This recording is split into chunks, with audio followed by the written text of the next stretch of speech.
Yeah. And they just ran and it just showed it was Adrian Peterson's son, and it was just like pitch left, pitch right, pitch left, pitch right, and there's just people pulling all over the place, and I was like, I know this place.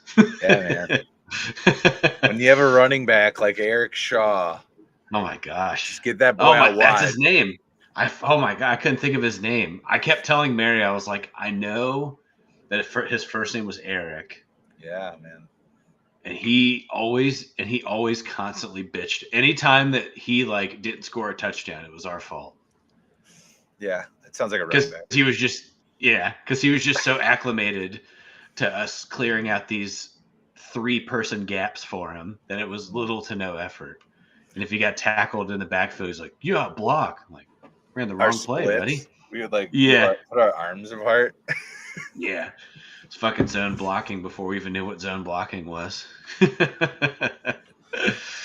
so crazy. Boy. So what's going on, man? How you been? I haven't been on in a while, and haven't talked to you in a minute.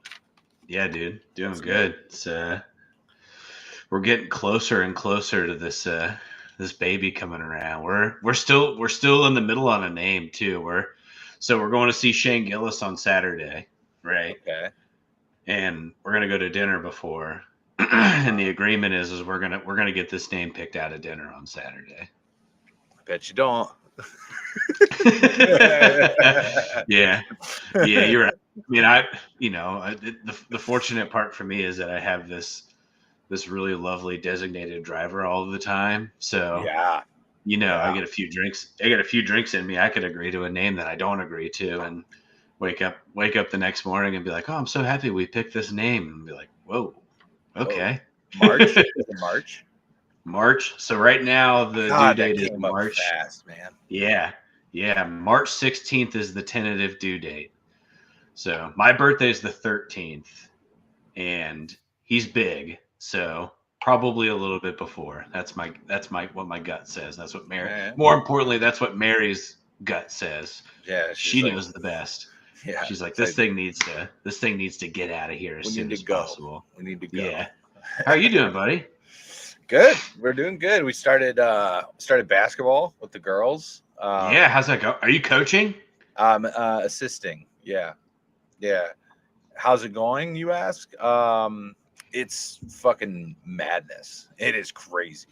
Yeah, it's gonna be chaos, right? 6, 7, and 8-year-olds just trying to get them to do something. Anything? No, but they're good. The kids are really good, actually. I was actually pleasantly surprised with how well they could actually dribble, one, and the passing is okay. Realizing that you have to dribble the entire time is an issue, but sure. We're getting there. Every child lines up for offense at the top of the key. So just Perfect. A line of kids as somebody's bringing the ball up, pass it. Yeah. So, just 8 hands. The league rules. I want to get your opinion on this. The league rules: 1st and 2nd grade co-ed basketball. Okay. First one, I'm totally good with this. You cannot press. Sure. I think that makes sense. Right? Yeah. Let him bring the ball up the court. That would be a nightmare. You imagine just full court pressing for 1st and 2nd grade. I wear a suit to every game. Yeah. You're just. Hair slicked back. Yeah. I just had a vision of you in a light colored suit, just top button unbuttoned, just stomping your foot on the ground like press. I've got a rolled up piece of paper that has something on there. And nobody really knows what it says. Yeah, all it says, it just has it's like your 10 commandments of life, and you're just smacking it against your leg the whole time. So we've got that. We've got no stealing. Okay. Cannot steal the ball. I'm okay with that. Yeah, I get it. We want to encourage, and this other one I've come to terms with, but at first it pissed me off. No aggressive defending. So how is that defined? Exactly. What does that mean? Is there a like 1 foot bubble around every child? What are we doing? Is it elementary school dance where you have to have arms length between one another Got to style? leave room for the Holy Spirit, man. That's right. Yeah. Yeah, I don't know, man. I don't know. So let me ask you this, and I'm sure you've thought about this already. What happens if, you know, your girls decide like, hey, I really like basketball and they want to play at a more competitive level and they're not acclimated to like face up defending? Yeah. I mean, they would have. I don't know. I don't know. I feel like that's something you learn pretty quick at this age. It'd be different if Yeah. like they get to like 14 and they're not like guarding people. Yeah. Wild. Yeah. That They're would just playing like be AAU basketball and they're like, whoa, whoa, whoa, whoa, whoa, whoa, whoa. They're just like a referee blows a whistle. He's like, relax. yeah, it'd be wild. Relax. It'd be wild. Yeah. Let her dribble. Take it Yeah, easy. they're doing good. I mean, it's just herding cats. You're trying to teach something. You want them to learn something. So like Sure. last week, we got pivoting accomplished. Like we know how to pivot now, Nice. and you know when we're playing on defense. Too low, too high. I got, two on the low blocks, two on the high blocks, and the other guy you can float at the top. Kind of like we're getting some Right. structure involved. But the concept of release. I don't know if you remember that from Sure. yeah, you got to release. Yeah. Um, I have nieces and I have a niece that plays. She's in third grade, and she plays whatever they call CYO basketball now, and that's yeah, they're in the first year of like, hey, you can steal the ball, and and she has a girl on her team that is just pure dominance, like yeah. balls across half court, she's taking it left and right handed layups. Oh, Like that's they awesome. scored like 38 points, and I think she had 32 of them. Oh my God. Yeah, she's a monster. We Dribbles gotta through get her the, legs already at 8 years old, 9 years old, or whatever. I'm like, that's sick. all right, that's probably pretty She cool. nice And with it. She yeah, nice my with and it. my sister in law is like, yeah, and she's infinitely better at soccer than basketball. She scores Wow. every goal, like Wow. not on purpose. She just is wide open all the time because she understands spacing and And she's how to. fast. Yeah. Yeah, and she understands how to set herself up on the field. Same in basketball too, where you're getting your angles right to be most effective shooting, kicking, whatever. Like it's like this is probably going to be somebody at in the Cincinnati area where you're like, oh yeah, I saw her play basketball when she was 9, and she scored 80% of their points. But The next Demont. yeah, it's cool, man. I think that's cool. Like the cool thing about coaching young kids and seeing that is like you're watching them legitimately grow, right? Like you're Yeah. seeing things click and moments of realization where like, oh, if I do this thing, I at least I understand like I'm closer to the basket or I'm Hmm. playing better defense. The ball ends up Hmm. in my hands when somebody shoots and misses. Like those are big moments. And Yeah, that's kind of what teaches kids to like or love it. yeah, I think there's one really cool thing is like the guy that is the head coach, he's very much into, believes sport is good for kids, and I think we all agree with that. And there's a lot that you really get out of sports, and I mean, we all kind of know it, but for like little kids to learn that you're not going to be really, really good overnight. It's not just going to happen.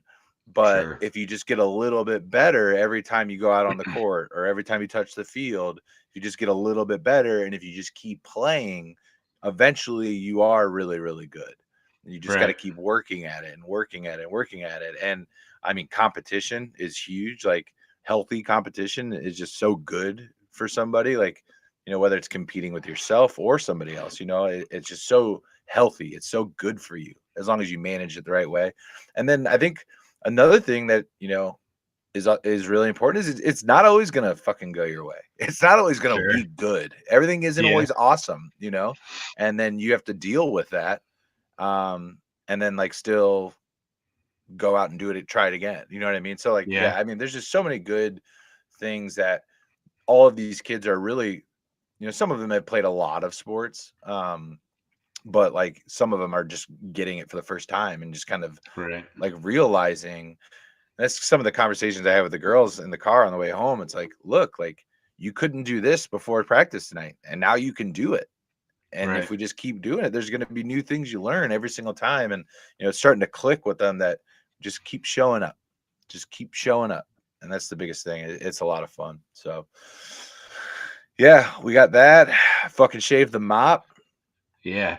So before you reveal this quaff, if you plan on revealing it or not, I have like a dad to dad question for you here. And I think Okay. it's more of Yeah, like yeah, yeah. some No, maybe a the little hair bit is of not advice. important. I was just making conversation. This sounds good. What do you got? So obviously you and I are both very competitive, right? Like Yeah. and have lived being competitive since we played Children. competitive sports Yeah. together, yeah, from 7 until 15, 16, something like Yeah. that. Yeah. How do you curb that competitive nature? Or is that something where like it's your kids, so you're able to like are you able to separate like competitive Corey versus like understanding dad as you're going through and like teaching your kids sports? In terms of what? Like if you're coaching, do you Mhm. have to are there moments where you have to like kind of settle yourself down, or are you So, just is it just kind of organic right now for you? I think one, like I work with all of the kids. I try to at least, Sure. right? And we do a lot of small group stuff right now, and which is I think good. It's good for the kids.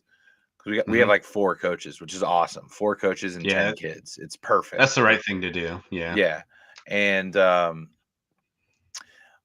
I definitely I think it's actually harder for the girls to make the distinction between daddy and coach, Yeah. than it is for me to make the distinction between player, um, and daughter, because I mean, I coach every day, right? That's what I do at work. I'm a, for lack of a better term, I manage a sales team. And so I'm coaching all day, every day. That's all I do. Right. And so that comes pretty naturally. Um, holding them accountable. I think that it'll be harder for me to not hold them to a higher standard, I think is what it Right. is. Like, we are going to be early to practice every single time. We are going to get some shots in before and after practice every single time. Like that type of stuff. Um,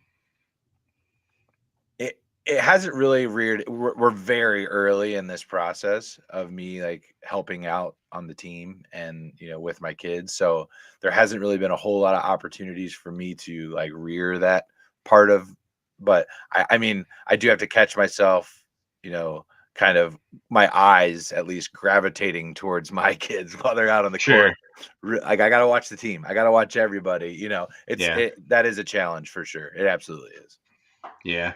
I think that's my thing too, right? Like I'm next year around this time I'll be in some capacity. I just assume coaching at some level for Declan, Yeah. right? And I gotta, Yeah. and that competitive streak is a big part of who we are. So I got to make sure. But I also like I see him do. I understand where you're coming from too. Like working with my nieces and nephews, it goes away just because the you're choosing to connect with them rather than Yeah. coach them a lot of the time too.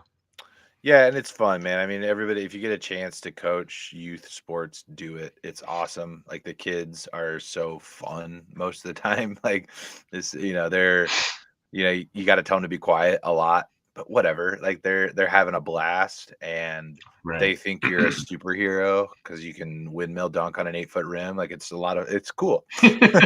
Yeah. Yeah. I'm just sitting there Nice. from half court, just like basically taking free throws because they're so low.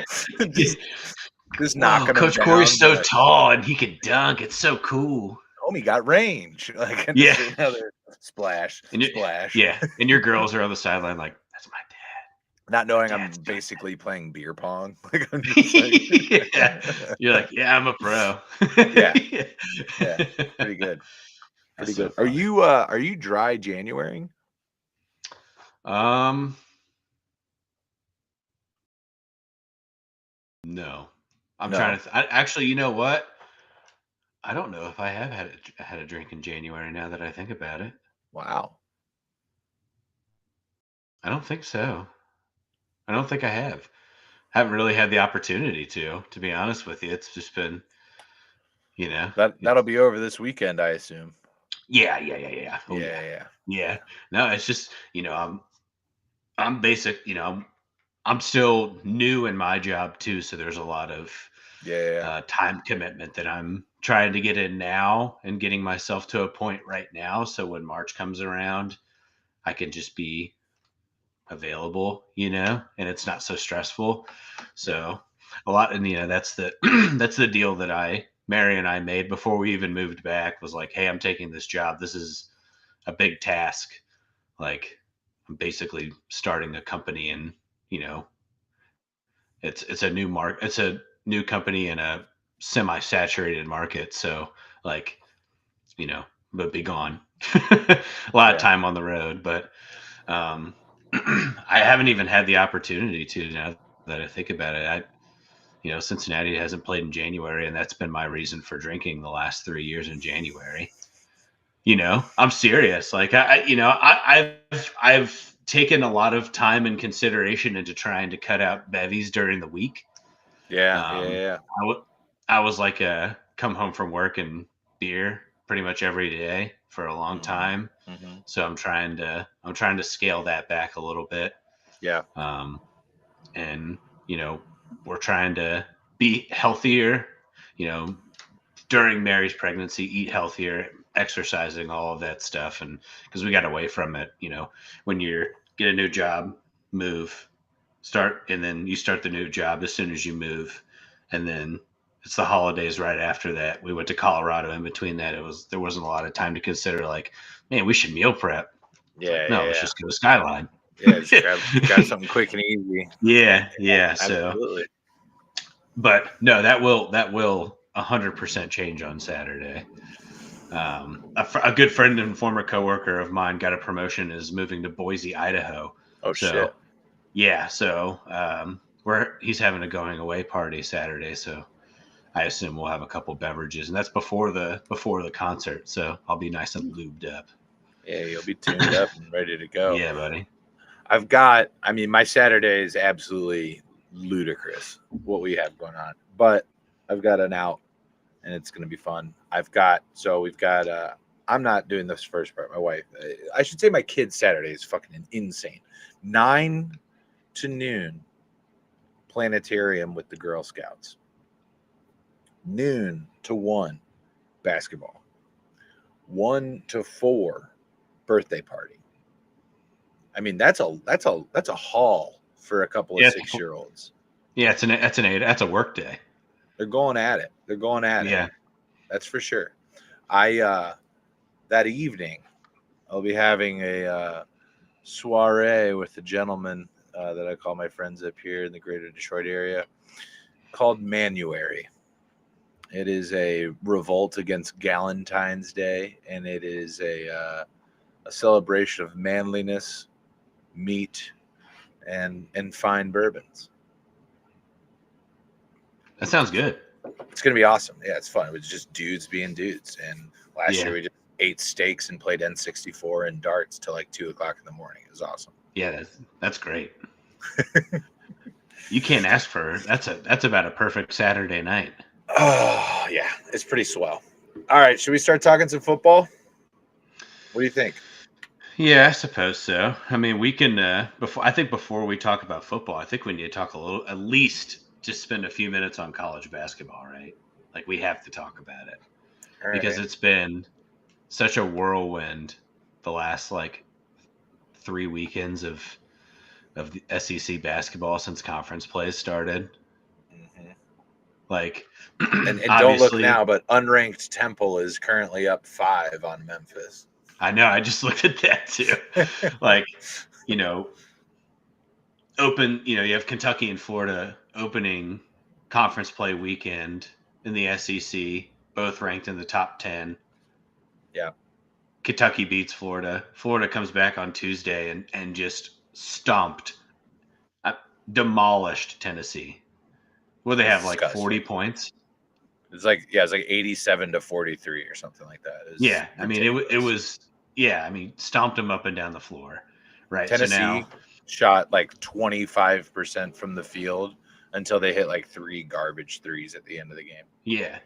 So now you've got Auburn. And Florida Tennessee. just got beat last night. Yeah.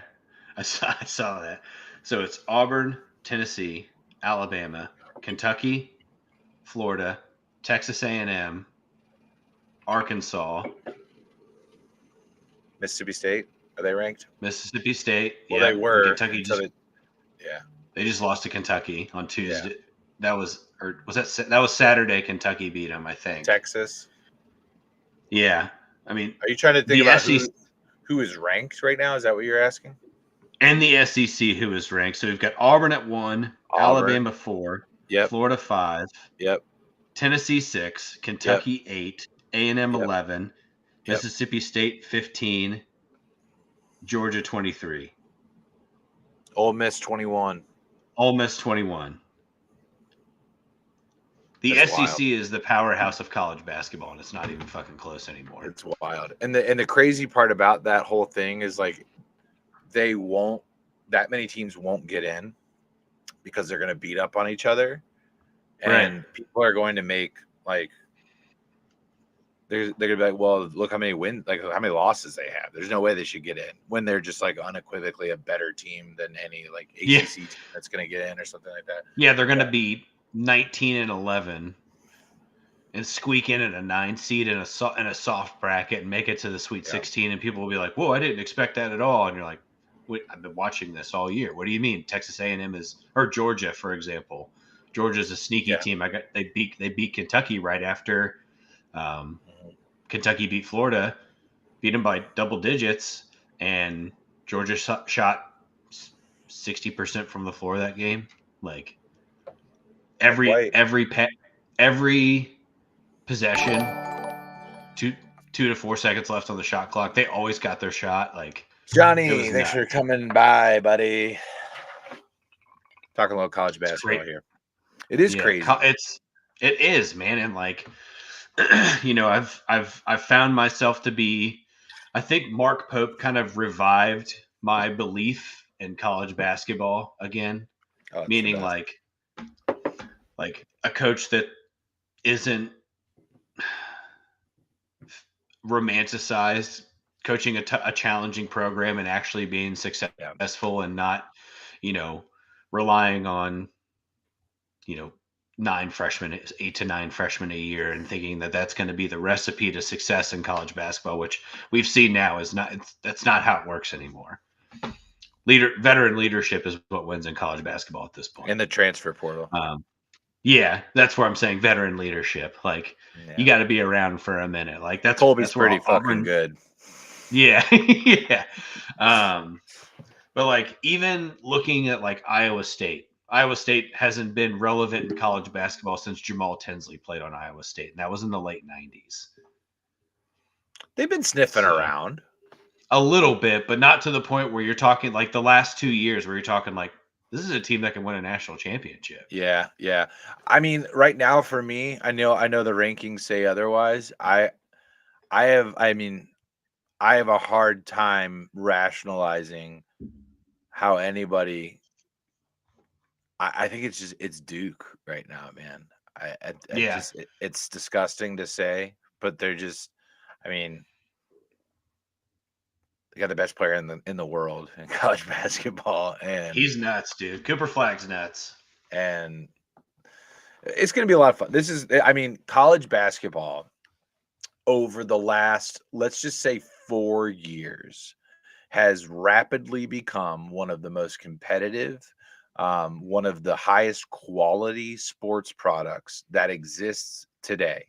It is every night there is a great matchup. And they don't have to have numbers in front of their names for there to be a great matchup, right? Yeah. Like if you are like, all right, I'm an NBA guy, or I haven't really gotten into basketball. It is the lowest threshold possible to get into this sport right now. It's so easy to enjoy. Does it have its flaws? Absolutely, it does. In terms of officiating, probably the most consistent officiating product in sports right now. Probably so. there are some rules that I think are just stupid about college basketball. The shot clock is entirely too long. Um, the amount of fouls that are given, like why are rules different in college than they are? It just doesn't make any sense. The Yeah. possession arrow change, like all like why don't we have a tip off like I don't know. It doesn't make any sense. Yeah. Um, but um all of that said, all of the flaws that I just mentioned, the game you're watching a boxing match most of the time when you watch these games because it is just runs back and forth and momentum swings are just I mean it's awesome. And I think some of the best coaches are in college basketball right now. The transfer portal and NIL has made the playing field so much more level. You Yeah.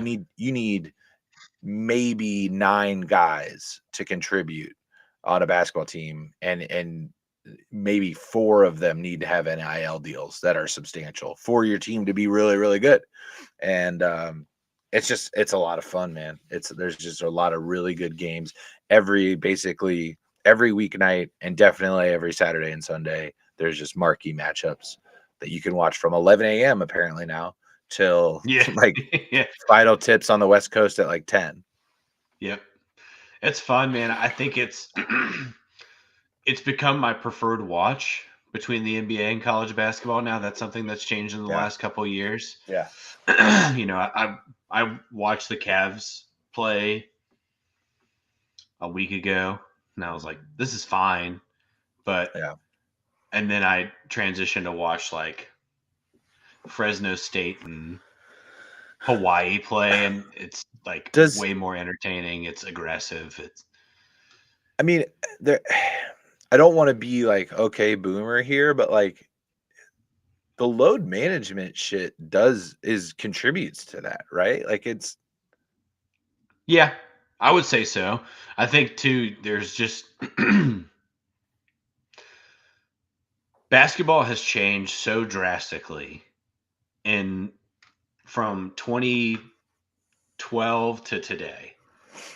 Like Steph Curry, who is, I mean, he's very important to the game, right? Like I don't want to make it sound like I'm going to discredit or shit on I what know where he's you're done. going with this though. Yeah, yeah. Keep going. But the NBA lives and dies by shooting 53s a night now. And it's cool. Like I was listening to an interview, I think it was Ray Allen was doing it. Uh-huh. And they were just talking he was just talking about similar things that you and I are talking about. It was with Kevin Garnett. It's coming back, and he's like, "What do you think has changed?" He was like, "Man, look at the top 10 all-time three-pointers made." He's like, "When I was playing, I thought Reggie's number was impossible to get, Mm, and then I got it." He's mm, like, "I'm there's guys in the league now." He's like, Reggie will be in a point in 5 years where he's maybe in the top 15." mm-hmm. Mm-hmm. And I saw something that it was a video that basketball is a mathematical equation that has been solved. And it's the issue that basketball, particularly at the professional level, is facing right now. And like if this is the key, right? This is the top of the key right here, and then this is where the hoop is. If you did like a chart of where the shots have been taken, like I don't know what type of chart, but just kind of showing where production value is. It's all in here in the paint and then all around the perimeter. yeah, So if you're not inside and you don't have anything available inside, the analytics say kick it out for a 3 every time. There's like mid-range jumpers there's no value in them anymore. not anymore. And so it's drive it inside, make the play in here, and if it's not available, dish it out to some guy that you want to bring the defense in on the guy driving the lane, and then look for the open option on the outlet to knock down the high, you know, a value shot of a wide open 3. Right. Yeah. I don't know, man. It's just I think you watch college basketball and it's there is a there people I'm not saying like they don't shoot threes in college, but there's a shoot a lot more ton. distribution of the ball, and the aggressiveness college basketball is still played with makes it more exciting too. Yeah. Like, when you're watching 2 7-footers go up against each other under the basket for 40 minutes, 30 minutes, whatever, however long that's exciting. That doesn't really have to happen anymore in the NBA. And it's like, it's cool. Like, there's still a lot of really great things happening in professional basketball. Yeah. And I don't want to say that I'm not a fan of it anymore. I just think that maybe it is. Maybe we're just at a point where we're like starting to get to the generation of like, this isn't my basketball. Back in my day. Yeah. I think maybe basketball. there's probably a little truth to that. I think there's also probably some truth to the fact that there are 30 NBA teams. Half of them make the playoffs. I hate that. But there are also 130 college basketball teams. So the likelihood that we're going to get an exciting matchup is a lot higher every day. Right. 64 teams make the tournament and 68 now, right?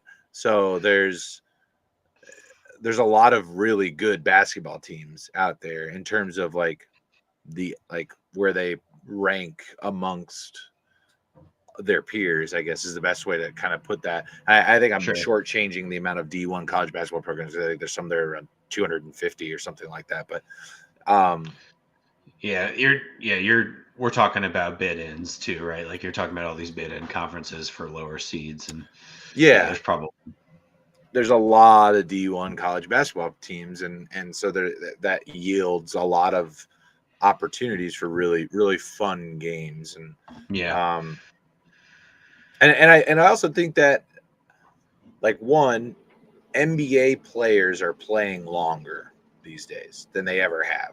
Like they're playing longer into their careers. International basketball has gotten better than it's ever been. So there's a lot of outlets for these guys that don't get, like, it used to be if you got drafted in the NBA, you had a shot to play on the roster. Now, if you don't get taken in the top 20, you're probably not seeing the fucking court much at all, unless you're just amazing in summer league. Like, there's no way you're seeing the court because these rosters, they have, for the most part, what they can get in free agency, what they already have on the roster is way better than what they're going to be getting out of the draft. And they don't have time, interest, or money to develop the talent. That is a project. Stick them in the G League, and hey, maybe something will happen. Right. Yeah. I think the G. I do catch myself sometimes on a whim. ESPN Plus will just pop some G League basketball in there, and I'll watch that. That's actually pretty entertaining. See some of our boys from Miami and Bowling Green out there getting the Fort Wayne Ants playing the Akron Charge. That's or Canton Charge, whatever they call themselves. That's fun.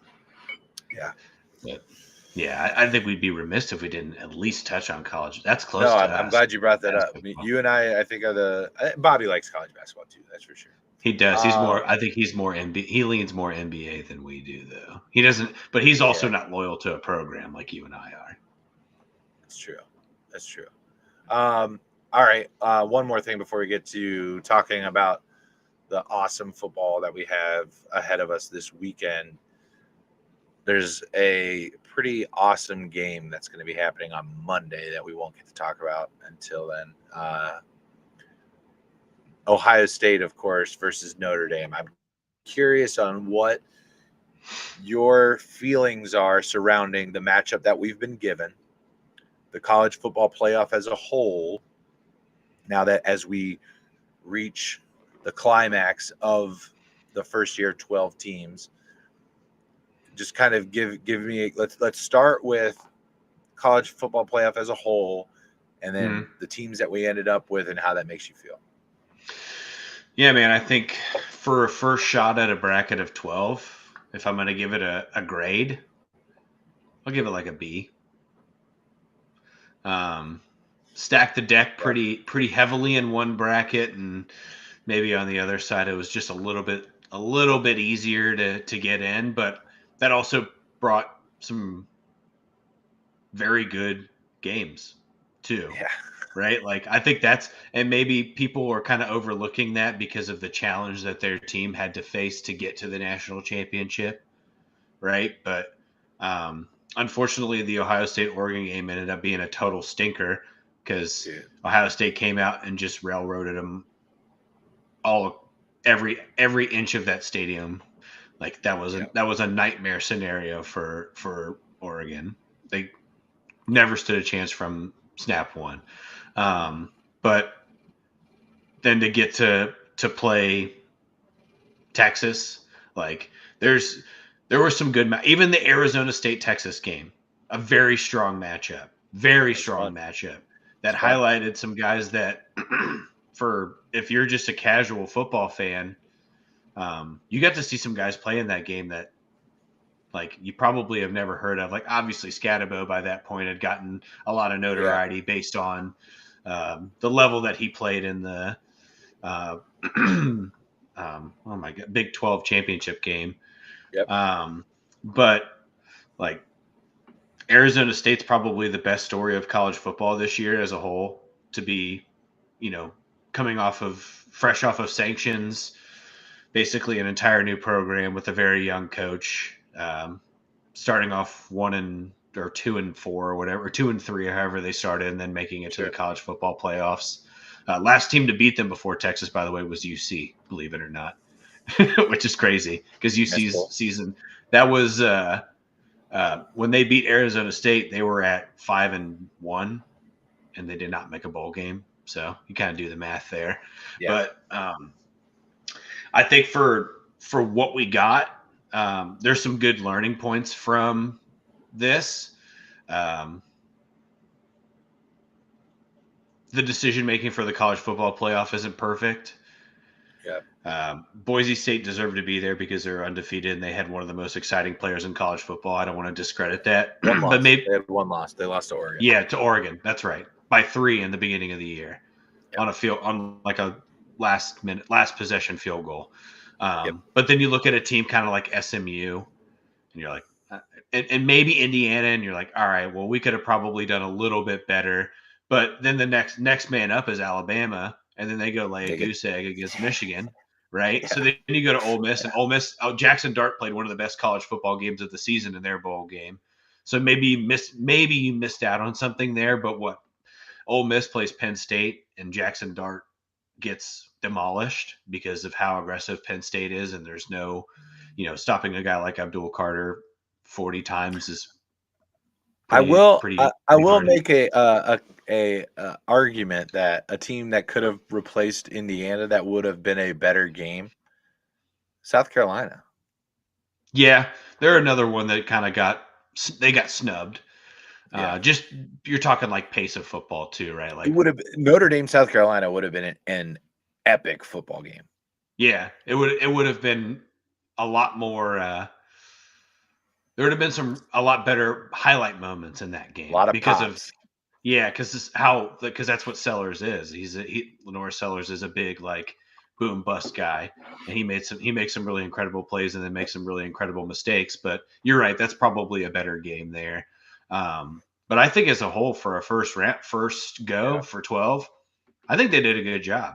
I think there were still some really good games in this college football playoff that will you can reflect on as you're looking into next year. And we're at the same point and being like, well, Clemson won the ACC, so they had to get in. But like, for a bubble team like an Indiana or an SMU where they're a 1-loss or a 2-loss team, and they lose in their conference championship or whatever the circumstances are. Maybe you do look at strength of program after that, right? Like, if South Carolina very likely is in the same position next year as they are this year because they don't really lose much depending on what they do in the transfer portal. But if they're in a similar circumstance, maybe you do give a team like that a shot.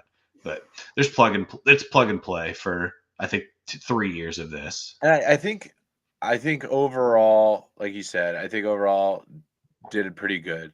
I think what we're going to get out of this is like Joel Klatt. I sent you the video. He some kind of structured schedule. Yeah. Take it out of the hands of the athletic directors, put it in the hands of whether it be conferences or whatever, some judiciary or executive level to where there's going to be a structure, 9 conference games, 2 out of conference games, and 1 or I'm sorry, what is it? Big 5 or whatever the fuck they call them. Yeah. Big 5. Like, yeah, one of those games. So that you can play your fucking Fun Belt game and you can play whomever, but you got to Yeah. do 2 out of conference games. So of another power conference. So ACC has to play, 1 Big 12 and 1 SEC team or something like that. And then you get your one, fun and gun game as well to kind of warm things up if you want at the beginning of the year or make it homecoming or whatever you want to do. Yeah. So there's that. I think that we're going to get out of this, which is awesome. Overall, the amount of bitching about how lopsided round 1 is ridiculous. Ladies and gentlemen, you would not have watched this game had it not meant something. And it did Right. mean something. So that it's inherently better. It's inherently better than the Requelist Bowl because it doesn't fucking matter. Those games Right. don't matter at all. Did I have fun watching my Florida Gators fucking run all over the field? Absolutely, I did. It was awesome. I really enjoyed that. But guess what? It didn't fucking matter at all. So watching Ohio State pistol whip Tennessee in round 1, yeah, it was boring after a while when they scored 28 points in the first quarter. Yeah, that was boring, but it meant something, right? Right. So that game is just inherently a better game to watch because it matters, right? And the ratings would tell you that. So just any argument about so yeah, we didn't really need 12 teams. Apparently you did, because look who's in the finals. Right. Right. Apparently you Yeah. did need 12 teams because neither of those teams would have gotten into the 4, let alone just a BCS style, let's name the college champion. So and do I think we have the 2 best teams in the country? I actually do. I actually think this is going to be an amazing football game. You have an offense in Ohio State that is on fire. They are playing lights out. They are just all over the place scoring points. Then you have a team that who I said was going to win the whole thing at the beginning of this, that is probably one of the best defenses in college football that we've seen in a long, long time. I mean, Notre Dame just fucking hits people, man. They are fucking nuts. And Jeremiah Love is my favorite player in college football since Tim Tebow. It's not close. This guy, he's just so much fun to watch. I'm so Yeah. glad he's a sophomore. We get him back next year to watch another season. Notre Dame's not going anywhere, boys and girls. You better buckle up because I mean what they've been able to do over the last 2 seasons is insane. They've still Yeah. just produced offensive linemen like a fucking stamping plant in Detroit. Just next one, next one. And they've got a defense that is just playing unbelievable. Yeah. So much so that it makes up for their ineptitudes at quarterback. So, Yeah. yeah, That's an interesting position for them for the next couple of years because this is consecutive seasons of. Well, I don't want to say Sam Hartman was a stinker because he played well last year, but Riley Leonard is a stinker, and I think we even briefly talked about when that transfer happened. We're like, he's gonna play at Notre Dame. yeah. That doesn't They fit. don't But need them. They don't need no, them.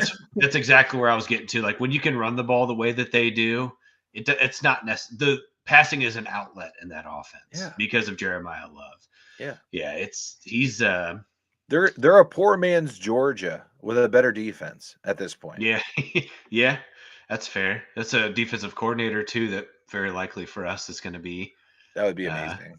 I mean, it's sounds like it's down to 2 people and he's one of the 2. really, I So, didn't even know he interviewed yeah, he did. him and who. Peter Graham from Oakland or from the Raiders. I don't get that. He's a. I just looked it up. He's one of those Didn't he coaching let tree guys. didn't the Patriots run like 17 straight run plays on that defense and go down and score a touchdown or something like that? Hold on. I He's don't from love some that. sort of I don't love that. Patrick Graham. Sorry, I said Peter Graham. That's not right. Hold on. He comes from a. That's what he's a Belichick defensive guy. I'm out. So, I'm out. well, so that's what I was talking about it with another um, similar level Bengals fan that you and I are. And, we were kind of talking through like, well, what do you think makes the most sense? And he was like, man, if it's him, there's no improvement there, right? Other than like this mystical idea that somehow he's able to like convince Max Crosby to, make a I'd move, come which that'd be cool. soft. Wouldn't even need to have a boner.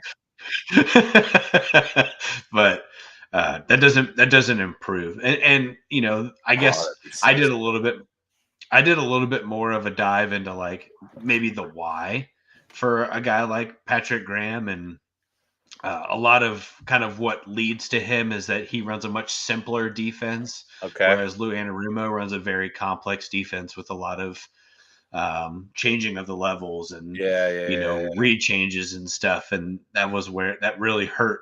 That's hurt Cincinnati the last 2 years, really, in terms of like when injuries start to happen in your secondary and or in your linebacker group. And there's Sure. a lot of So he runs a simpler defense, whereas like Al Golden is like shove it down your throat, show me what you got.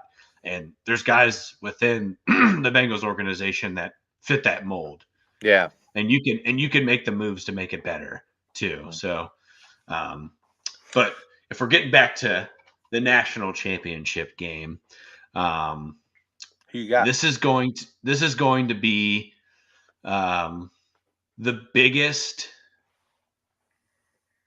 surprise for a lot of people when Notre Dame is able to slow down Ohio State's offense. I I don't agree. think I think people see what Ohio State's done since the Michigan game and go, "There's no way. There's no way Yeah. anybody can stop them." They're facing the one defense in the country that could stop them. You know what it Really, reminds me a like, lot of, Todd? 2006. It reminds me a lot of 2006. And I'm yeah, talking about a powerhouse Ohio State team and a one-loss Florida team. Now, I don't think the result's the same, but I think what's going to happen is Notre Dame's going to punch him in the mouth and go, "Holy shit!" You know what I mean? I think that yeah. that will happen. Do I think Notre Dame's going to drive down the field on the first drive and score a touchdown? No, that's not what I'm saying. But No, when this is Ohio this is State a gets violent football game. like a 3 and out to start the game, could be they're like, "Oh shit, okay." Yeah, Like a big run stuff on the first play, a tipped incompletion, and then a sack on third down, and people in Buckeye Land are kind of scratching their heads. This is going to be a good football game. Don't get me wrong, but because I don't think Notre Dame's offense is anything to kind of be worried about. But and no, Notre especially with the level of defense Ohio State plays yes, and being a one-sided offense, Notre and Dame's they don't banged even up on have. the O line. They're banged up on the O Yeah, line as well. So that and don't well, and the thing too is like Ohio State doesn't have to stack the box to get to the backfield in this run game. yeah, And you're right, they lost two interior offensive linemen in that game against Penn State. sure did. And I think Jack Sawyer has played some of the best edge rusher in college football in the last 3 weeks that we've seen in college football as a whole for the entire season. Yeah, And it's made a guy like Cody Simon, a linebacker who wasn't really a radar guy, who all of a sudden gets an MVP award in a bowl game, and like it makes a guy like him better, and it's going to force Riley Leonard to make mistakes, which he's pretty good at. He's pretty good at turning the ball over, and he can do it. uh, he doesn't shy away from being hit. And Ohio State plays their own form of smash mouth defense. Sure. But this is not going to be this isn't going to be 42-35, right? I could see this game being 13-10. Yeah, I got a final score of like 24-20, 27-20 kind of deal. Yeah. And Notre Dame's the kind of team. They are a fighting Irishman. That's what they are. They're like, you beat the shit out of them, and they just keep fucking getting back up. And you hit them again, and they keep getting back up. And then one time they just fucking catch you. They just catch you one time, and it's so late in the fight that it's hard for you to make back up. And that's just some of the best special teams in college football too from Notre Dame. Yeah, it'll be fun. So you got Notre Dame? I got Notre Dame by 3. And Marcus Freeman, the best chess player as a coach in college football. Not to mention how poetic, I think is the best way to put it, would it be that for the first time that an African-American coach, and he's a African-Asian American, I understand that, but for a black man to win the national championship as head coach on Martin Luther King Jr. Day, that would be pretty poetic. It'd be pretty cool. Either way, it's cool for Notre Dame. It's good for college football. I think this matchup is good for college football. It's not Alabama Clemson, so that's cool. Television ratings through the roof for this game. So the two biggest fan bases in college football. It's going to be nuts. It's going to be a lot of fun. We'll see how it shakes out on Monday. But now it's time for the reason we're here. An hour into this program, ladies and gentlemen, if you have been tuning in, we appreciate you. Me and Todd have been rambling tonight, but it's been great. It's been great. We've got 4 beautiful matchups to kind of go through tonight.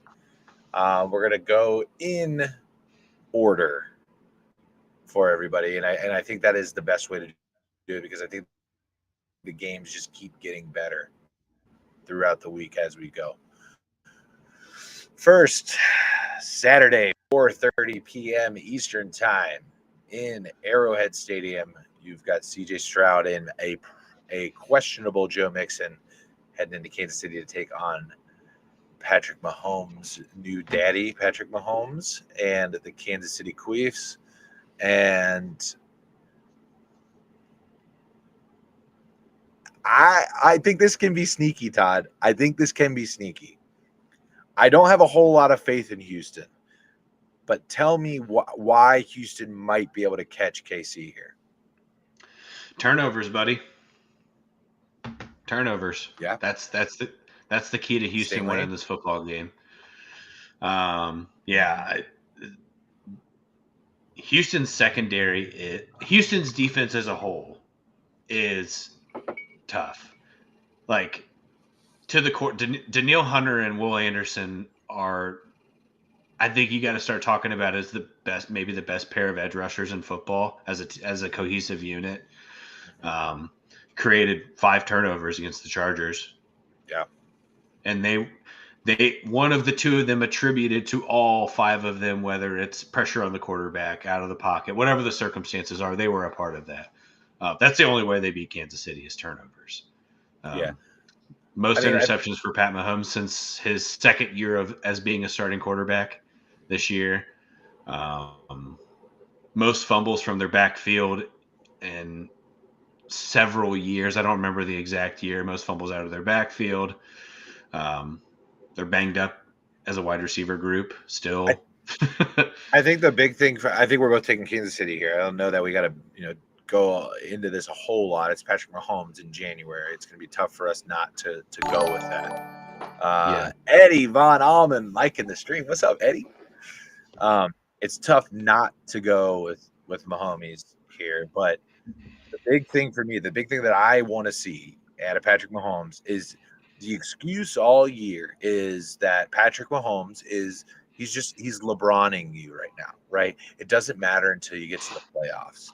He's Tom Bradying you right now. He's not really going to turn it on until you get to well, let's see. Let's find out. Let's find out if that's the case. And I'm very intrigued to see what it is. There's 0% chance I'm betting against him at home in the playoffs. Right. It's not happening. Not against Houston, not against CJ Stroud. That said, I mean, if Mixon isn't playing, this game's over. Yeah, there's no chance. There's no chance. It's not Dameon Pierce ain't it. No chance, unfortunately. Sucks though, because Mixon's had such a strong year. He's been great. And I think Houston, I think there's teams there's only one team in the NFC that we can like put a small market stamp of approval on. Obviously, that's the Lions. There's a couple, obviously with Houston and Buffalo in the AFC that we can kind of get behind and support. Should they get legs on it. But what were you going to say? You know what? I don't remember. I'm good at that. I'm good at interrupting you and throwing you That's off. okay. So. That's all right. Now, if I don't remember, it means it wasn't good enough to remember. So we won't blame it on me. We'll blame it on this. Ooh, it is easier. That is an easier bourbon to find in Michigan than Ohio. So this was actually a gift from my cousin for being in his wedding. And if you haven't had Eagle Rare, it is candy in a bottle. You don't need ice. You don't need ice. It's pretty good with ice too. It's the best. It is the best. Anything else on KC in Houston? The Texans are 10-7 again, and it doesn't feel like the same 10-7 as last year. Good point. That's it. Yeah, I'm with you. All right, moving on to the game that is near and dear to our hearts here in Detroit. Lions fans are fired the fuck up. The spread is drunk as fuck. It doesn't make any sense to me. But yeah, 9.5. Doesn't make any sense. We've got rookie Jaden Daniels coming into town, into Detroit, into Ford Field, a place that has been itching and scratching, just waiting for another home playoff game. The 15-2 number one seed Detroit Lions and MCDC kneecap soup Dan Campbell. They're excited, man. They're excited here in Detroit. There's Lions fever everywhere. People are jacked up about it, and you gotta be happy for them, at least while they're enjoying the ride. So, couple points in the game, and then I got one more that I want to talk about before we move on to the Sunday matchups. But I mean, I don't 9.5 doesn't make any sense to me. I'm hammering Washington plus 9.5 here, right? Am I crazy for that? No, not crazy at all. Not crazy at all. I just saw the line too, and I'm like, that doesn't make that's a touch me line. You know what I mean? Like that's a line where that's Vegas just. Well, here's the thing, Todd. It opened at 5.5. I don't understand it. It opened at 5.5 and it's at 9.5. I don't get it. It doesn't make any sense to me. This is going to be a shootout. Is there a game this year that Washington's been blown out in? I think their biggest margin of loss was against the Ravens, and that was 10. I mean, week 1, they lost by 17 to the Buccaneers. That was week 1. The Ravens, they lost first career start. They lost by 7 to the Ravens. They lost by 1 to the Steelers. They lost by 8 to the Eagles. They lost by 8 to the Cowboys. I don't see this team has a good offense, ladies and gentlemen. Like they can score points. I just don't see them. I don't see them getting blown out. I just don't see it. It doesn't make any sense. No, I was listening to to Jason and Travis Kelce. They had the LeBron episode this week. It's actually very interesting. They interviewed LeBron James. That was a good one. So they gave their picks after they're done interviewing LeBron, and Jason Kelce was like, I think I've just underestimated what Washington's done all year. And he said a lot of that's just based around like they're just not getting the press for what they're doing. Right? Like we're not talking enough about Jaden Daniels having such a strong rookie year, and he kind of attributed it to like CJ Stroud had such an astronomical rookie year last year that what Jaden Daniels is doing doesn't seem as great, but he's doing it with his arm and his legs, right? Whereas that's not Stroud's game. So maybe there's a little bit of that there, but he played exceptionally well against Tampa last week. Exceptionally well. Made almost no mistakes. Like to the point where I was watching that game. I'm like, he almost looks like he's a veteran playing as a rookie at this point. Like there's not a time where it doesn't seem like that he's, not composed or Overwhelmed. making. Yeah, like he doesn't make Right. you know rookie throwing mistakes. Like you watch Drake May this year and you're like, oh well, he's a rookie, that makes sense, right? Yeah. Caleb Williams, oh, he's a rookie, that makes sense. Jaden Daniels doesn't do. He He's just protects the polished. football. He's Yeah, polished. he just. And I know some of that's just from playing college football longer than the other two guys that I brought up. He's got more snaps under his belt. Bo Nix very similarly until they played Buffalo. Yeah. That he had looked a similar level of polish. Now he also had his mix of games where he had 2-3 interceptions. Jaden Sure. Daniels didn't have that at all this year. He didn't have a game where you're like, whoa, what's going on here? What this is what rookie quarterbacks do. Like he's so refined already, and he throws such a beautiful deep ball. Like that's the thing from this rookie class that I've taken away from rookie classes of previous years. This is the best deep ball quarterback class we've seen in a long time, dude. It's a good point. Yeah, Yeah, it's a good assessment. Penix, there's a great long ball. I still think Caleb Williams, regardless, Chicago's in a bad spot.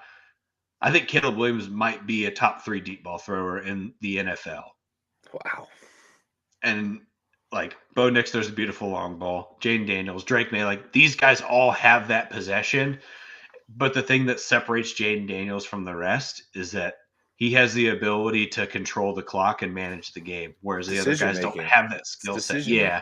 And it's not like he has I mean, Brian Robinson and Eckler are fine as running back by committee, but it's not like he has an outlet, right? He doesn't have a guy that he can just hand the ball off to 30 times, and if he's having a tough game, he's had to work out of tough games on his own.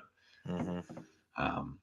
So Jane Daniels, like, I hope that he continues to stay healthy. He's going to be around for a while, and if if Washington with a new ownership group does things right, like this is a team we're going to have to continue talking about, especially as they improve on the other side of the ball. Yeah, I mean, I think we're all taking Detroit here. I think it'd be silly not to at home what they've been able to do this year.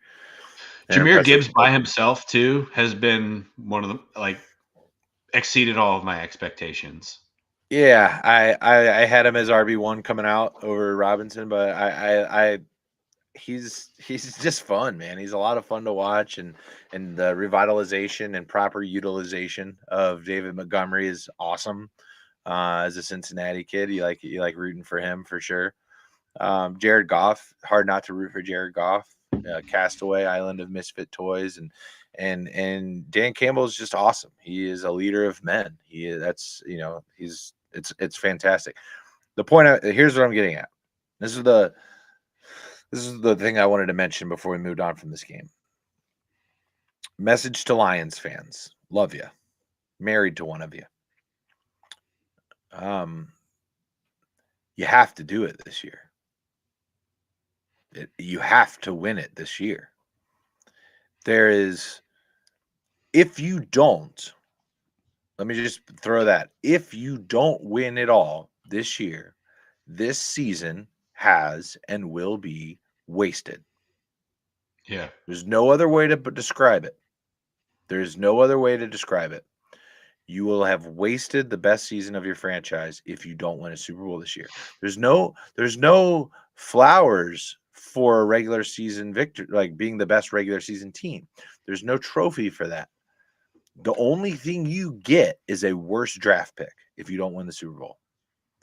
That's it. Your coordinators are gone. They'll be gone next year. You got to do it. You got to do it. Right now is the time.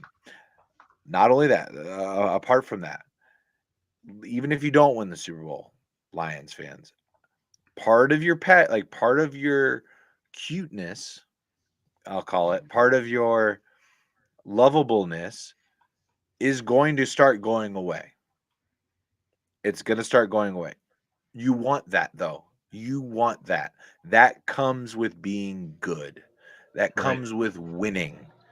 people don't want to see you win anymore when you win all the time. It's happening with the Chiefs. It did happen with the Patriots. It just exists around teams that have sustained success. You don't want to see it. I don't want to see the Steelers go to the playoffs anymore. I don't want to see it. It shouldn't have been there, but it just I don't want to see it anymore. They're not. I'm tired of that movie. I've seen it too many times. But you want that. It's okay. It's okay to have haters. There's a lot of haters on the way to the top. So, really, really, I mean, America's Super Bowl is Detroit Buffalo, right? Yeah, there's no question about that. That'd be incredible. It'd be amazing because either way, it's Houston, it's Detroit, and it's Buffalo.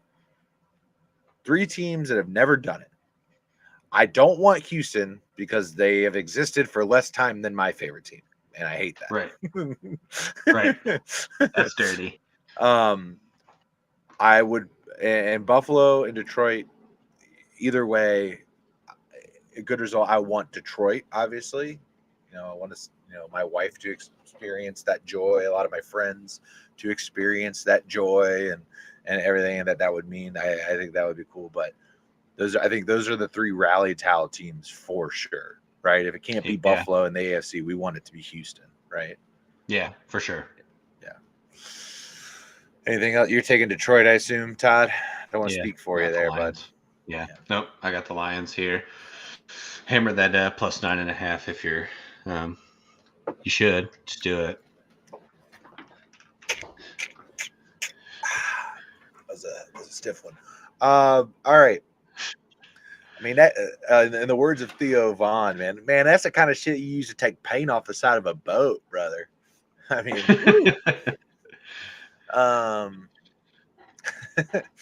all right, Sunday at 3 p.m. in home of the shittiest human beings that have ever existed on planet Earth, we have the Philadelphia Eagles hosting the Los Angeles Rams. How have you seen this fucking video of this waste of oxygen just running his mouth at this Green Bay lady? Yeah, it's horrible. Dude's a piece of shit. He lost his job. Good. Yeah, he should.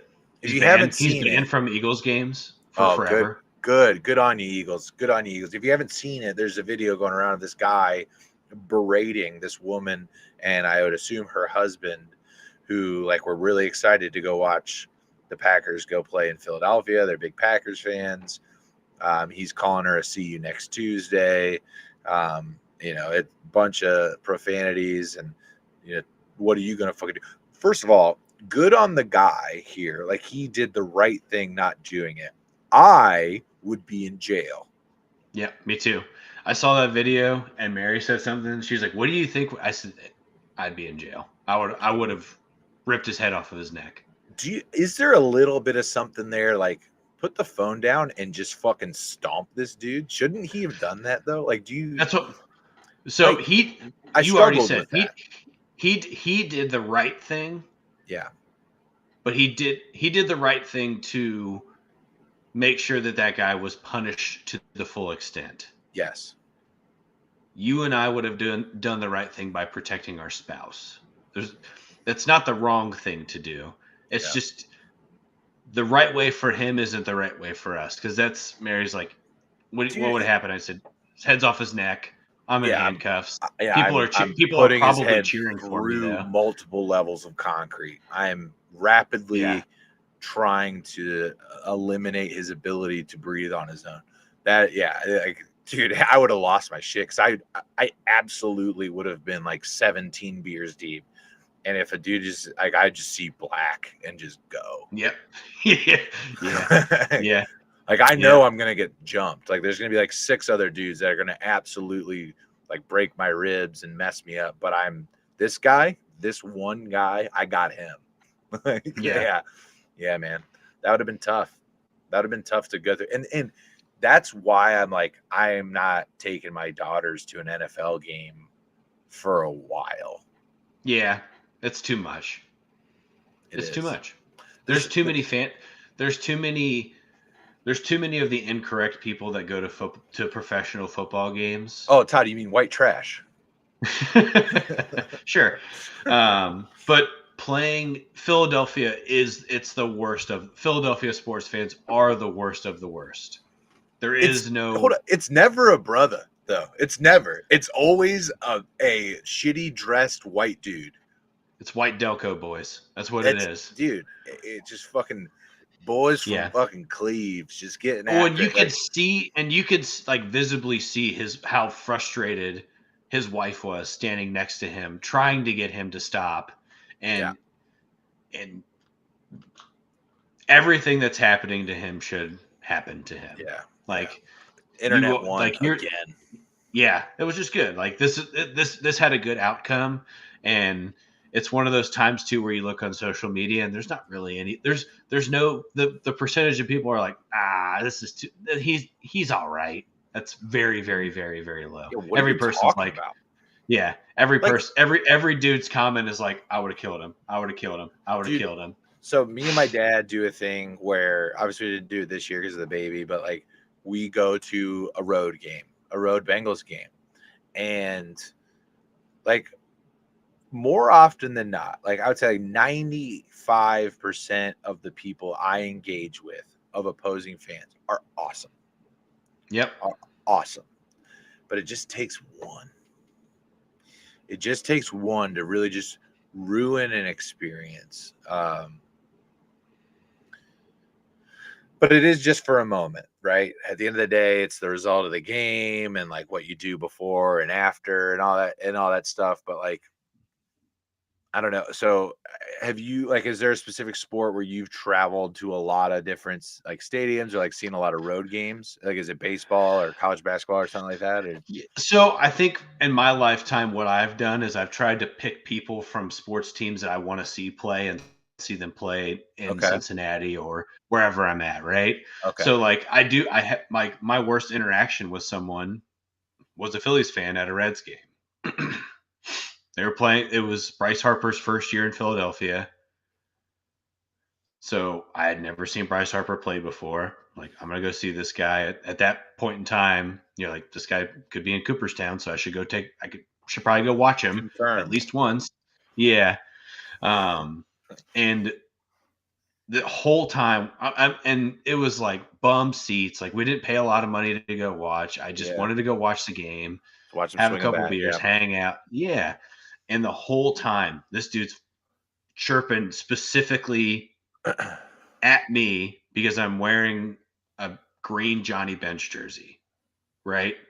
The whole time. Like constantly picking me out. And he's right behind me. Yeah. And I turned around and I was like, dude, just go somewhere else, please. Like the state and the Reds were bad, right? It was a year that they lost 100, like almost 100 games. I'm like, just go somewhere else so I can enjoy this. Like, I'm just trying to watch this baseball game. And, I don't want to say all the things that he said to me, but he for sure wanted to fight 110%. And I turned around and I was like, the next time you say something, I'm going to snap your fucking neck. And I'm not kidding. And he just froze and he was like, do it. Like, you're a fucking moron, dude. I will kill you. Like, just you understand that you are bringing me to the point of like, I'll kill you. And he's like, nope, you're a pussy. I just got up and walked away. It's like, good for you. The guy that was sitting next to me was like, this is the first time I've ever been here. First time he's ever a Great American. That's sad, dude. In a Ryan Sandberg Phillies jersey, right? So like, not there to watch the Reds, obviously. Like he was there to watch the Phillies. Like, this is my first time ever here, and my experience has been ruined. That sucks. That sucks. Yeah, it sucked. It sucks. Yeah, and it's every fan base has those guys. Unfortunately for Philadelphia, that's the greater sum. Yeah, at least they're the loudest part, right? Yeah. I mean, Twitter is one thing. The way people interact with each other on Twitter is it's not real life, first of all. So don't, I know like, Chiefs fans get a bad rep on Twitter and Bengals fans get a bad rep on Twitter and fans get a bad rep on Twitter, whatever, right? The list goes on, right? Like my experience in Kansas City was phenomenal. more like, yeah, we were chirping each other the whole game. It's the AFC Championship. But when the Bengals won, like they were patting me on the back, like congratulations. Like they saw how much it meant to me. And like go win it all. You know, like they were cool. Tennessee Titans fans, great experience. Great experience in Tennessee. Jacksonville, great experience with the Jacksonville. Yeah, there's a couple of moments, you know, when the game gets tense. Denver, I would say overall, really, really good too. Like overall, I've had really good experiences in a lot of the places that we've gone to, and you hear about these stories, and you've seen these instances come up, and I'm just really glad that like the person didn't decide to talk to somebody like me that day, because like, you know what I mean? Because like it could have gone such a different way. Like somebody could have been really, really, really hurt. Yeah, it just sucks that like, I don't know, like why do you want to be like that? Why is that the day that you want to have? I don't know. It's wild. Anyway, let's get back to talking about football. Long but necessary rant. We got LA going into Philly. Is there a team hotter than the Rams right now, Todd? Yeah, I think the team they're playing, unfortunately. Yeah. Go ahead. Tell them about it. Yeah. Everything is working for the Eagles right now. That game wasn't a game. You gotta that feel wasn't good fun. for Saquon too, man. Oh, dude. Also, what a class act. What he did tells me everything I need to know about his character. Because he very easily could have ran it in and celebrated and stomped all over everybody, but he didn't. Yeah. And his reasoning for doing it was like, I didn't want to put the defense back out on the field in case, I want everybody healthy. Like that's a guy you want to be a teammate with. And arguably the best thing that came out of this is the guy that wrote that book that AJ Brown was reading has sold tens of thousands of copies of that book since then. That's like, hey, I might give it a read. Yeah. Like that's a really cool thing. It's a self-published book. Dude did it himself. Wow. Yeah. That's awesome. So yeah, it's a great thing that happened.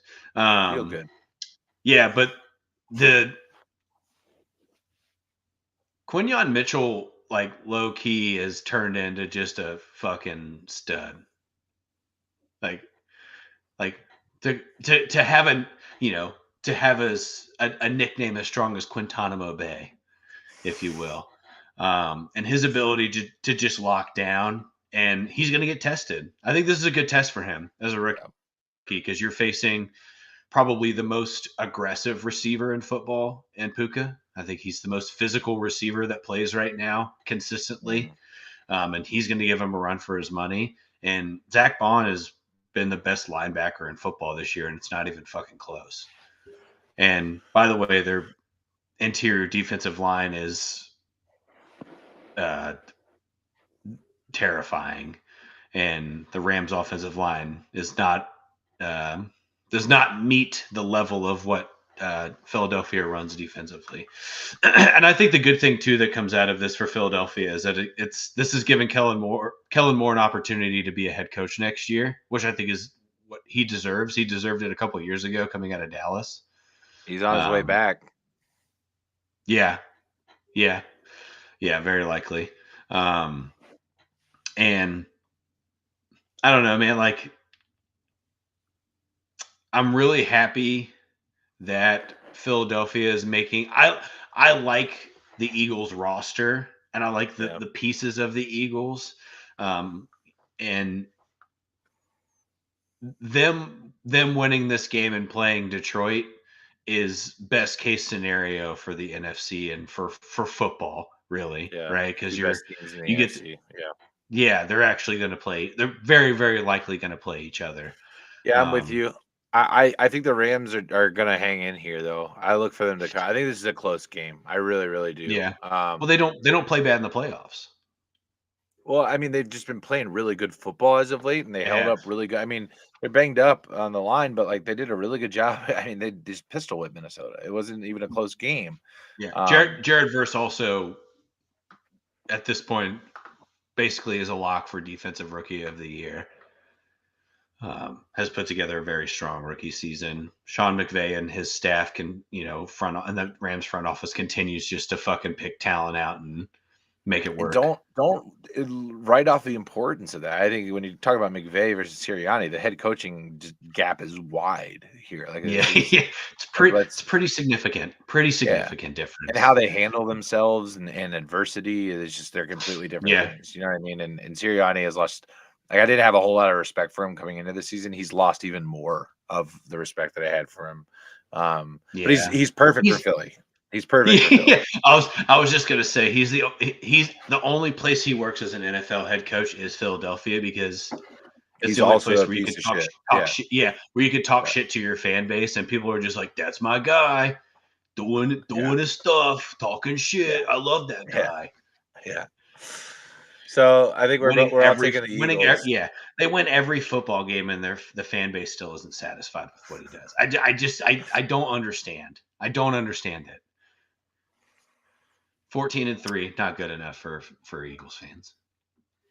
All the spreads are at least I think about a touchdown or more. So we're on now to what is undoubtedly the best game of the divisional round. This opened up with Buffalo at home as a -1. It has now moved to Ravens -1. This is about as even as a match. Like this is going to be a tough one to pick. Yeah. This is the best game. I'm so glad it's on at 6:30 rather than like an 8 o'clock. Oh, it's amazing. This is an amazing start time. You sit down with a nice hot bowl of chili on a Sunday, a cold Sunday in Buffalo. Throwing some fucking chili with some big ass fucking dollop of sour cream and some fresh sliced jalapenos. Just do the whole thing right, ladies and gentlemen. Just do the whole thing right. And sit down and watch this insanely cold football game that we're about to watch. And it's going to be a lot of fun. It's going to be so much fun. I'm taking the Bills here, Todd. Buffalo to me, I don't see many gaps. They keep getting better. They keep being able to run the football with and without Josh Allen. Their defense is defending the run very well. And they just have so many guys that can score. They have so many ways to hurt you. Like people you've never even heard of are scoring touchdowns for that. And Josh Allen is playing out of his mind. So not to take anything from Lamar. I mean, the Ravens are an enigma. They're so tough to defend. They can hurt you. It fucking sucks. You want to load the box? Great. We'll just Rashad Bateman will be open. You want to try and rush the quarterback? Great. Lamar's going to do a read option. He's going to run for 15 yards a carry. Like it's just so tough to defend. But I think they get it done here. I think Buffalo shuts them down. I think they make them throw the football. And I think Lamar makes one too many mistakes, and Buffalo plays their kind of game. Yeah. And punches another ticket back to Kansas City. It's interesting too because I don't consider Lamar and Josh Allen being similar types of quarterbacks, but I think that Buffalo and Baltimore play almost the exact same offense though. A lot of 2 tight end sets. Yeah. A lot of read option going down here. yes. A ton of play action.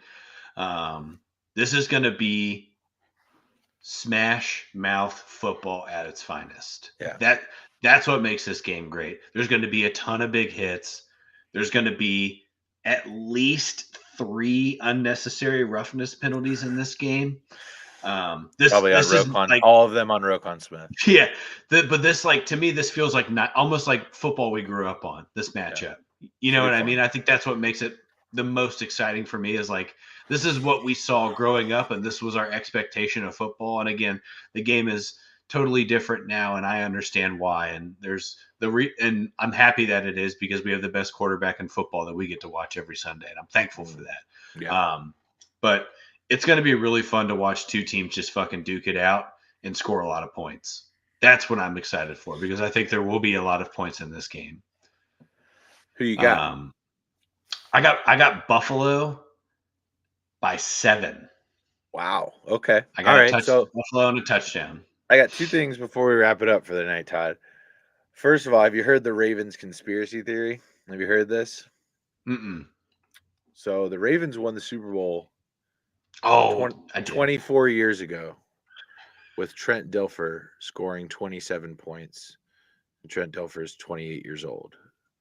12 years later, Joe Flacco, 28 years old, the Ravens score 27 points and win the Super Bowl. It is now 12 years since then. Lamar Jackson is 28 years old. If it happens again, there's something like if it happens again, don't think it will, but it could. Because the Ravens could absolutely win the Super Bowl. They could absolutely do it. The other thing, this is the only flip of the coin game, Ravens Bills, I think, for a lot of people. A lot of people kind of think they know how the other games are going to go. If there's one game, and I just want you to give me just say the name of the team. If there's one team, whether it be Rams, Commanders, Texans, if there's one team that can get an upset, because I feel like there's going to be at least one. If there's one team that can get an upset this weekend, who is it? Rams. I agree. And I want to paint a picture for you. It's the NFC Championship game. And the Rams are coming into Detroit. Matthew Stafford is coming home again, this whole narrative for the NFC Championship game. And the Lions win. And Matthew Stafford is watching Jared Goff take the Lions to the fucking Super Bowl. Yeah. That's art. Matt Stafford's, and it's Matt Stafford's last game. That's art. Yeah. It'd be pretty cool. Be nuts. Yeah. I mean, that's a movie. There's a movie about that, right? It's called. There probably will be at some point.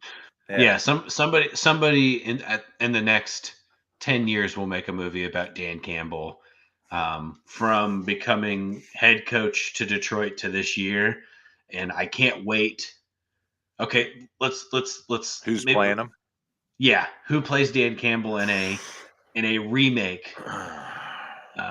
Of Dan. So think about Dan Campbell, because there will be times of Dan Campbell playing football too. And he's got that beautiful long hair that he played with. Yep.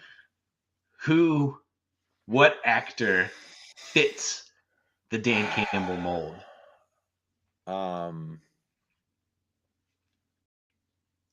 A guy that I could see doing it.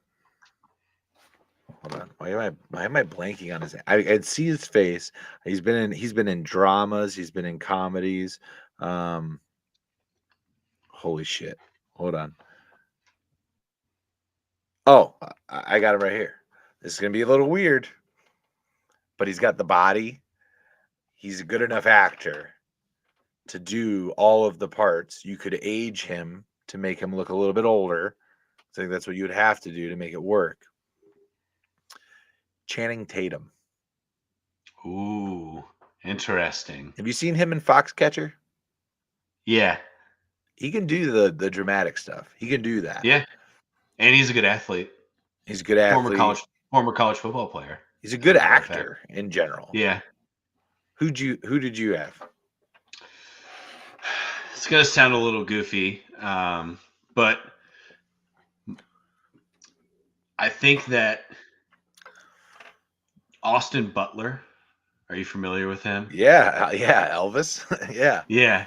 I think that he could play a strong Dan Campbell, because he already has a little bit of that tone that Dan Campbell possesses. Okay.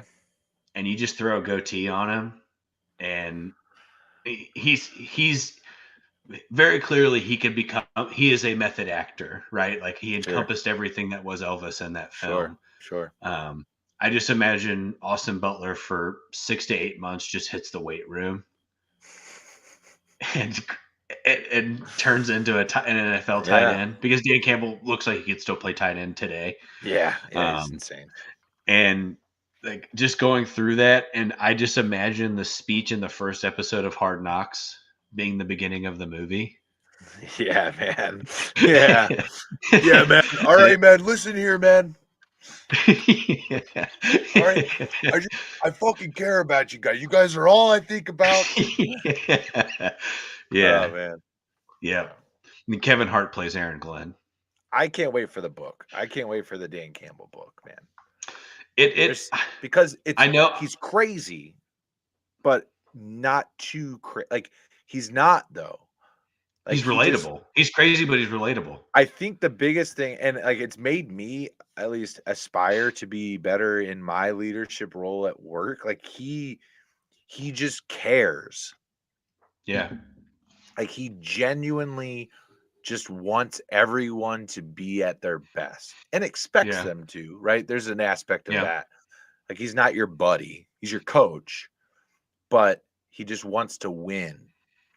And when you start seeing results, then people start buying in, and it's just yeah, man, it's awesome. It's awesome. You got to root for him. Yeah.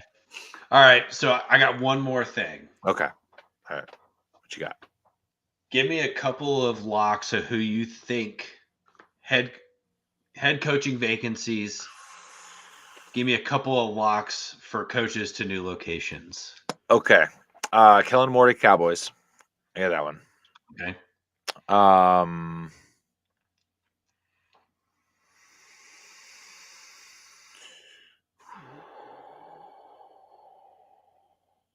Ben Johnson.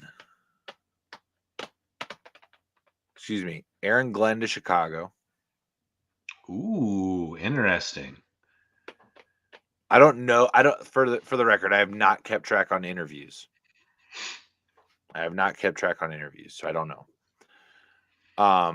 If I were Ben Johnson, there's one job that I would take, and that would be Jacksonville.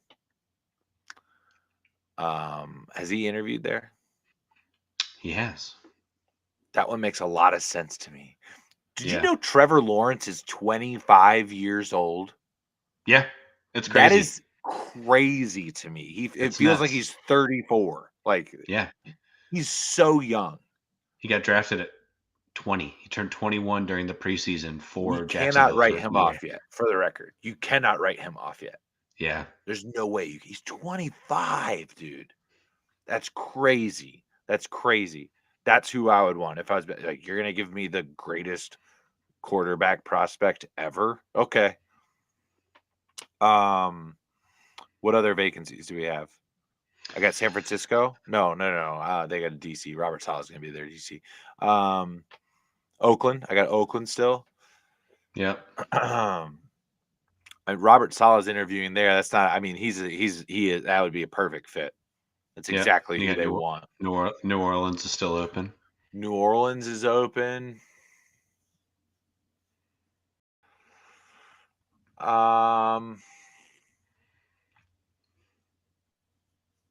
Spags makes sense if he's interviewing there.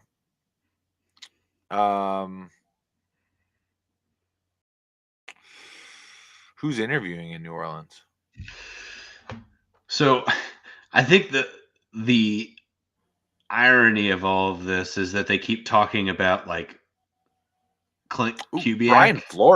Brian Flores makes a ton of sense, by the way. I don't know why I haven't said him yet.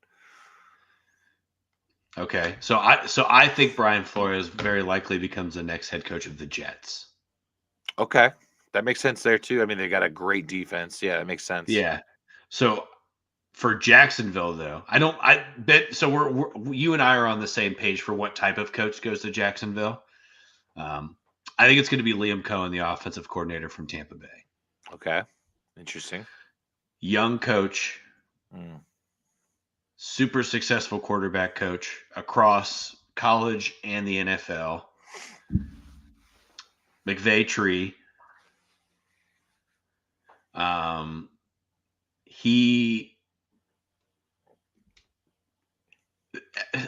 know him a little bit more because he was Kentucky's offensive coordinator with Will Levis. He is the reason Will Levis transferred from Penn State to Kentucky when he did. Okay. And from his redshirt sophomore year to his redshirt junior year, his statistics got cut into a third from losing him when he went from UK to the real Rams. Quick question, real quick, just because it's in my head, I can't get it out. We are comfortable saying that there are no more coaches that will be fired. Yeah, okay, I think so. I would agree with that. I feel comfortable with that. I don't think that there's anybody else that the only is one in a would position. be Sirianni, but I don't think that happens. No, I think he gets at least another year out of this based on where they're at now. They're going to be in the NFC Championship game. You can't fire him. Yeah, and I also think Chicago will be Mike McCarthy. Where does Ben Johnson go? I got to tell you, dude, I don't know if he becomes a head coach. That's what a lot of people are hoping here in Detroit. I don't know, because I think he is in a position where he can choose. Yeah, right? But that only happens for so long. Look at Eric Bieniemy. Sure. It only happens for so long. Sure.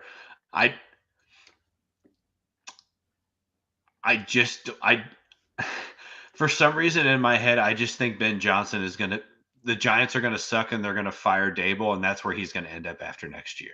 I don't ask me why, but that's even like during this season was like, oh, they're gonna, the Giants will suck. They're gonna trade up for a quarterback, and then they'll fire Dable, and Ben Johnson will be the coach, and they're gonna turn they'll go from 4-13 to 10-7 to 14-3 with Cam Ward and Ben Johnson. Right. That's what I thought before Drew Lock played the game of his life against the Colts.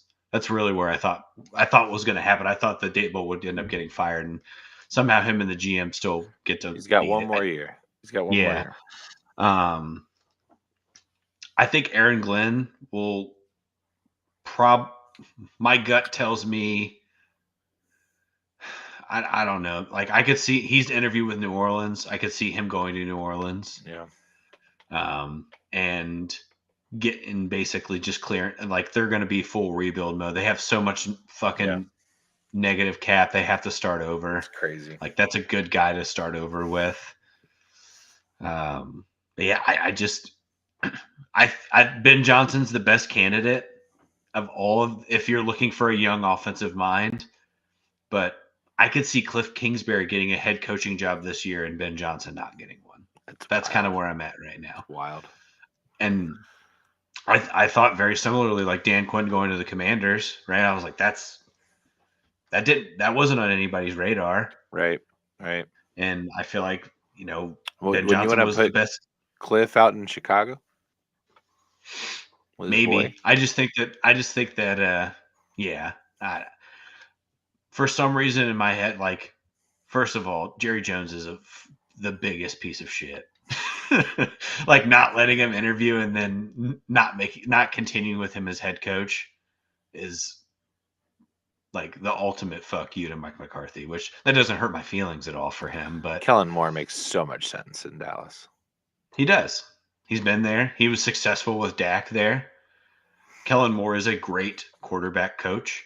He's one of the best offensive minds in the game. And that locker room needs change. Yeah. It's an old coaching staff. Like, Zimmer's gone. I see Frank going over there too. Frank Pollock heading to Dallas. Makes a lot of sense. Speaking of that, Anarumo flying tomorrow morning to Indianapolis for his second interview with the Colts. I think that's where he ends up landing as a defensive coordinator, which I think it's actually a really good spot for him. Yeah. There's good weapons in Indianapolis on the defensive side of the ball. And I think he'll be similarly successful to what he had as early success with Cincinnati there. Well, it'll be interesting to see how it all plays out. We've got a lot of beautiful football ahead of us in the coming days. Enjoy yourselves, everybody. Thanks for hanging out with Todd and I as we hold it down for the Rally Tail Sports Gang. One of these days, all of us will get our schedules aligned and we'll all get back on here again. But until that time, thank you for hanging out with us tonight. We'll see you next time. Love you guys.